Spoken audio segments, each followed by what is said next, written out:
Everyone, कैसे हैं आप सब। स्वागत है आपका हमारे एक और नए ब्लॉग में। गाइज, आज हरेला है। जो भी उत्तराखंड में रह रहा है उनको पता होगा कि आज उत्तराखंड का एक लोकप्रिय पर्व है जिसे हरेला के नाम से जाना जाता है। तो जितने भी उत्तराखंड में रहने वाले लोग हैं उन सबको हरेला की बहुत बहुत शुभकामनाएं। गाइज, आज का जो भी मैं ब्लॉग शूट करूंगी वो आप लोगों के साथ शेयर करूंगी, तो प्लीज लाइक करें, कॉमेंट करें, शेयर करें और जो भी मेरी गलतियां हैं वो भी मुझे जरूर बताएं। तो आइए आज का ब्लॉग शुरू करते हैं। हमने सुबह जल्दी नहा लिया था और सबसे पहले रमन और मैंने सूर्य देव को जल अर्पित किया।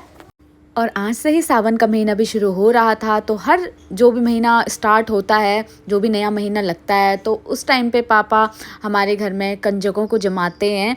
तो आज कंजकें भी जमानी थी, इसलिए हम जल्दी उठ गए थे। शुभमन भी उठ गया था और ये रोज़ की तरह अपना डायपर डस्टबिन में फेंकने के लिए जा रहा था। कुकी जब बहुत छोटा था तब से मैंने इसकी ये आदत शुरू करवा दी थी। इसको डायपर डस्टबिन में फेंकना मैंने सिखा दिया था। और जितने भी मदर्स हैं उन सभी को छोटे छोटे काम अपने बच्चों से करवाने चाहिए, ताकि बड़े होकर इनको आदत बनी रहे अपना काम खुद करने की। घर के पास ही एक छोटा सा मार्ट है, तो रमन वहाँ पे चले गए थे ये सब सामान लेने के लिए, ताकि जो कन्याएं आएंगी हम उनको ये दे सकें। और कन्याएं भी आ चुकी थी। पापा ने उनके पैर धोए और ये इनका हाथ पे कलावा बांध रहे थे और साथ साथ में टीका भी लगा रही थी कन्याओं के। और कुकी भी साथ में बैठा हुआ था, तो मैंने कुकी के भी टीका लगा लिया था। शुभमन बहुत छोटा था जब से वो अपने दादा, अपनी दादी, अपने पापा, हम सबको पूजा करते हुए देखता है और देखता है जैसे उसके दादू माता रानी के पैर छूते हैं, तो वो भी ये सब छोटी छोटी चीज़ों को अपने मन में रखता है और करता है।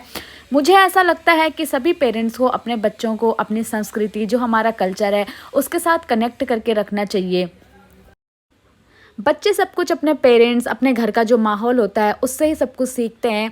तो हर पेरेंट्स की जिम्मेदारी है कि अपने घर के एनवायरनमेंट को बहुत अच्छा बनाएं, ताकि हमारे बच्चे बहुत अच्छा सीखें।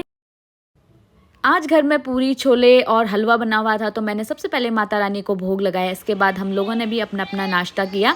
कुकी को भी मैंने नाश्ता करा दिया था और उसके बाद मैंने इसको नहलाया और फिर ये सोने की तैयारी में था, तो मैंने सोचा कि मैं इसको पहले बनाना शेक पिला देती हूँ, उसके बाद ये सो जाएगा। जिस दिन कुकी के पापा की छुट्टी होती है उस दिन ये सोता ही नहीं है, बस मुश्किल से आधा घंटा ही सोया और ये उठ गया है।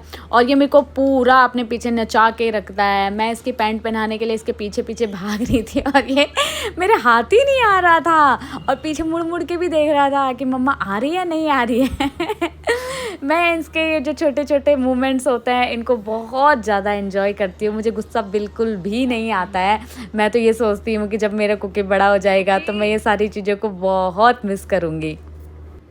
कुकी को साबूदाने का पापड़ बहुत ज़्यादा पसंद है, तो दादी ने इसके लिए एक पापड़ फ्राई कर दिया था। और आज लंच में बने थे छोले और चावल, साथ में मैंने खीरा कट कर लिया था और लंच एंजॉय किया। फिर मैं थोड़ी देर बाद कुकी को शाम को घुमाने के लिए लेके आ गई थी। और ये यहाँ पे किसी ने प्लांट्स लगा रखे अपने घर के बाहर, तो ये इसको सारे कलर्स याद हैं। मुझे बता रहा था कि मम्मा ग्रीन कलर, मम्मा रेड कलर। तो फिर मुझे तो बहुत अच्छा लगता है कि हाँ चलो ये कुछ सीख भी रहा है। और ये रास्ते में जितने भी हैंडपम्प मिलते हैं ये इनको टच करके ज़रूर देखता है। मैं तो थक जाती हूँ, इसको एक जगह से उठा के दूसरी जगह ले जाती हूँ तो ये फिर से उस पर चिपक जाता है। और यहाँ पे किसी का घर बन रहा था, तो ये मिट्टी आई हुई थी ट्रक में और अनलोड हो रही थी सॉरी। तो ये यहाँ से हिला ही नहीं बिल्कुल भी। और मैं इसको आगे लेके जा रही थी, तो ये मुझे बता रहे ट्रक। और जब तक ट्रक गया नहीं यहाँ से तब तक ये इसको ही देखता रहा।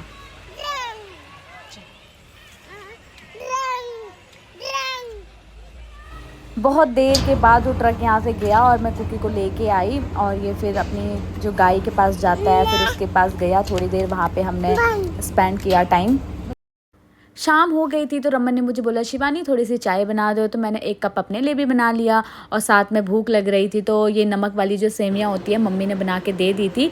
वो ये खुद ही अपने हाथ से बनाती हैं जब वो फ्री होती हैं दिन में। तो ये आटे की बनाती हैं ये ऐसे हाथ से। छोटे छोटे ये जो हैं सेवियाँ के जो छोटे छोटे से होते हैं ये अपने हाथ से खुद बनाती हैं। तो रमन मुझे बुला रहे थे। फिर साथ में बैठ के हमने अपना इवनिंग का जो स्नैक है वो एंजॉय किया और थोड़ी बहुत गपशप भी हमने करी। कुकी को मैंने आज तक कोई भी शुगर वाली चीज़ अभी तक मैंने खाने के लिए नहीं दी है। तो ये जब भी कुछ मांगता है तो मैं इसको ये छोटे छोटे जो पम्पकिन शीट आते हैं या फिर सनफ्लावर शीट या फिर खजूर मैं इसको दे देती हूँ, तो ये उसको ही चॉकलेट और टॉफ़ी समझ के खा लेता है। कुकी को मैं कुछ भी खाने के लिए देती हूँ तो साथ में अपने टॉय को ज़रूर खिलाता है। डोरेमोन पकड़ के उसको भी खिला रहा था। रात हो गई थी तो मैं तो डिनर बना रही थी, तो ये कुकी अपने पापा के साथ खेल रहा था। दिखने के लिए तो वीडियो में सिर्फ एक ही बच्चा दिख रहा है, लेकिन एक्चुअल में हमारे घर में 2 बच्चे हैं। ये इतनी ज़्यादा चिल्लाना चीखना कुकी नहीं करता है जितना इसके पापा कुकी के साथ चीखते चिल्लाते हैं। बिल्कुल बच्चों की तरह हरकतें करते हैं ये। और पापा और मैं तो रमन को बस डांटते ही रहते हैं कि यार तुम क्यों हल्ला मचा रहे हो, तुम तो चुप हो जाओ, तुम तो चुप हो जाओ। लेकिन ये कुकी के साथ बिल्कुल बच्चे बन जाते हैं और मेरे को तो देख के बहुत अच्छा लगता है कि हाँ चलो ठीक है, कुकी के खेलने के लिए कोई बच्चा है हमारे घर में। मुझे तो बहुत अच्छा लगता है। बच्चों का तो अलग ही सीन होता है, जो चीज़ इनको पसंद आती है तो ये इसके पीछे पड़ जाते हैं। कुकी भी रमन के पीछे पड़ गया था, ये गेम इसे बहुत पसंद आया तो मैं तो बड़ा हंस रही थी। मैंने कहा चलो तुमने गेम स्टार्ट करी है, अब तुम इसे फिनिश करो। ये दोनों बहुत ज़्यादा थक गए थे। उसके बाद हम लोगों ने डिनर कर दिया था और मॉर्निंग की हम लोग तैयारी कर रहे थे। ये जो रात को रमन हर रात को ये सोक्ड करने के लिए रख देते हैं ड्राई फ्रूट और गोंद कतीरा। और साथ साथ रमन मुझे बोल रहे थे कि शिवानी हम लोग थोड़ा सा बाहर भी जाएंगे घूमने के लिए, कुकी को घुमा के लेके आते हैं। हर रात को ही हम लोग कुकी को राइड दिलाने के लिए जाते हैं। हम लोग बस घर से निकले थे थोड़ी दूर और देखा वहाँ पे मेला लगा हुआ था। ये लोकेशन है रुद्रपुर बस स्टैंड के जस्ट सामने ही मेला लगा हुआ था। तो हमने कुकी को ये झूले में बिठाया। ये कभी बैठा नहीं है, ये बस 2 मिनट, यहाँ 2 मिनट भी नहीं बैठा होगा, ये रोने लग गया था तो हमने इसे उठा लिया। तो गाइज़ अगर आप लोग भी अगर रुद्रपुर से हो तो यहाँ पे आएँ। ये मेला 10-15 दिन के लिए लगा हुआ है।